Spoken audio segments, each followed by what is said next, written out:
Well, one way to decide if it's practical is to go and visit the places where they have it and to report back to this country what goes on in those countries.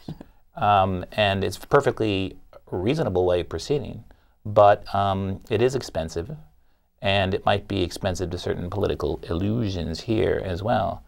But that whole sense that you can't really talk about single payer, for example, because it's not politically viable, is an interesting case of what I call the church of the savvy, where it's not that journalists are against a single payer system. They wouldn't say that. It's probably not true.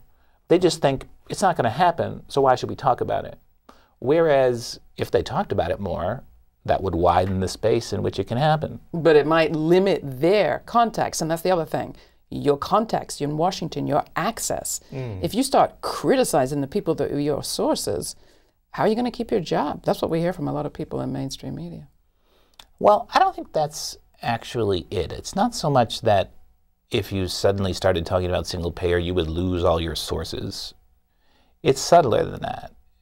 It's more that you want to be seen as part of the savvy inside crowd who knows the score and knows how to be realistic.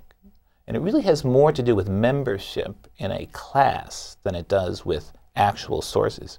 If you have readers and viewers and people who listen to you, you'll have sources because you have power. That's a better way of getting sources than to pretend to talk like the insiders.